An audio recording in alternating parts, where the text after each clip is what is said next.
I don't remember how we found the cabin. It seemed nice and quaint and nicely removed from civilization online.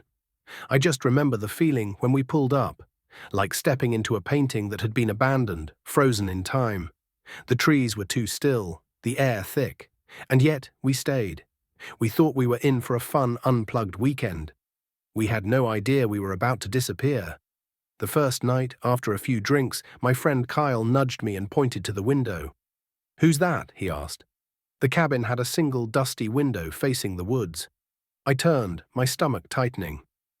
There was a man, just standing there, tall, expressionless, his face half hidden by the reflection of our dim lantern. He didn't move, didn't knock, just watched. "Jesus, is that the owner?" Amanda whispered. She reached for her phone, but of course no service. I grabbed a flashlight, walked to the door, Kyle behind me, ready to tell this guy off. But when I shone the light through the window, he was gone. Just gone. Not a single footstep in the mud outside. We should have left then. But we didn't. The night stretched on. Time felt wrong. Conversations looped. We'd checked the clock and hours had passed in what felt like minutes. Then, somewhere around 3 a.m., or maybe 1 a.m., I heard Amanda whimper. She was staring at the window again. "He's back," she whispered. Only this time he was inside. We bolted. The next thing I remember, I was sitting on the floor talking to the sheriff. His flashlight flickered as he spoke. "It's Tuesday," he said. "You guys were supposed to leave Sunday." But then I blinked, and he was gone. I was alone. My friends laughing in the kitchen while I sat in the middle of the living room sweating cold. The flashlight wasn't real. The voice wasn't real. I had been talking to nothing. The second night, at least I think it was the second, we found the basement door. It should have been locked. The Airbnb listing didn't even mention a basement.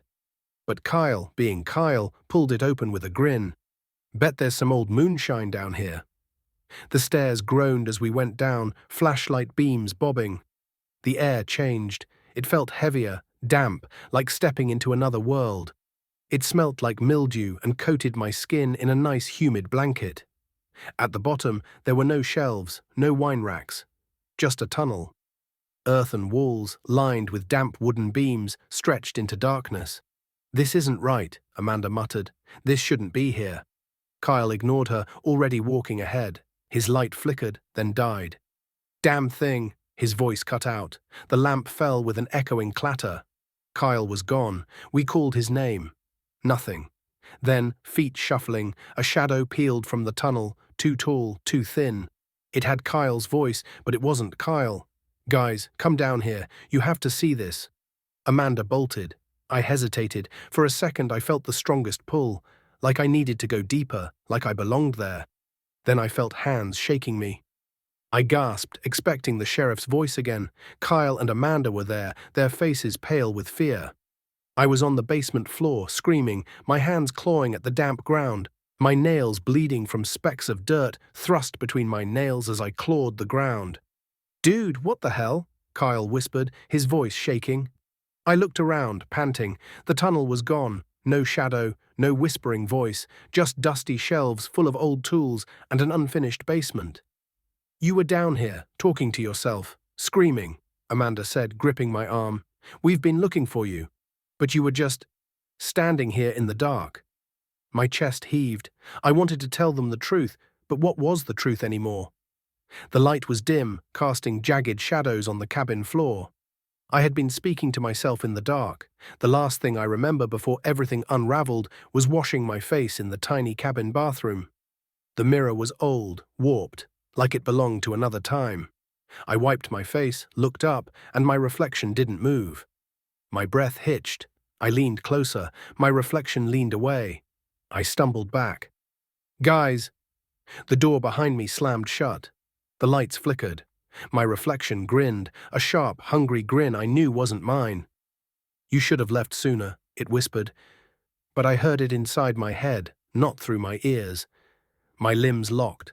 My reflection raised a hand, and I felt my own fingers twitch against my will. Then the knocking started, not from the bathroom door, but from inside the mirror. A loud bang snapped me out of it. The next thing I knew, Kyle and Amanda were yanking the door open. I stumbled out, panting, the mirror now perfectly normal. Outside, we heard sirens. The sheriff.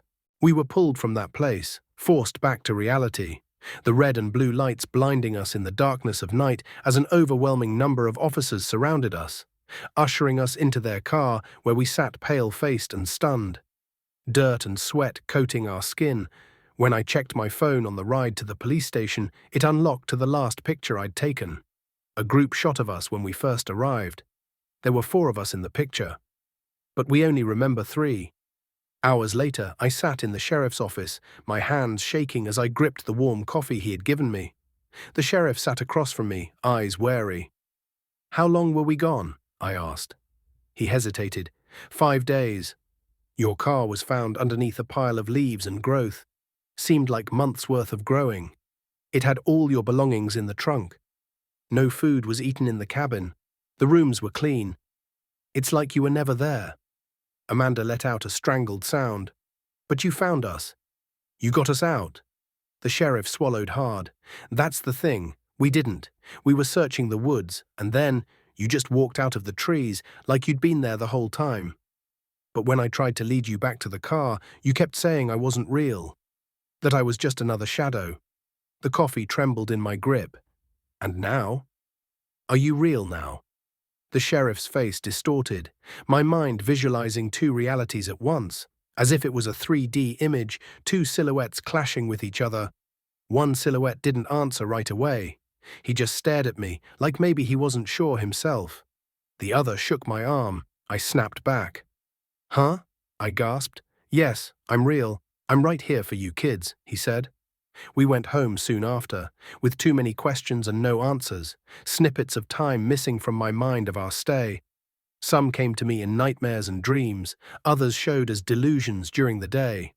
It took me months to work on my disassociations, as the doctors called my episodes. Now I am better. It only happens every once in a while, my grip from this reality slackens, and I feel trapped once again.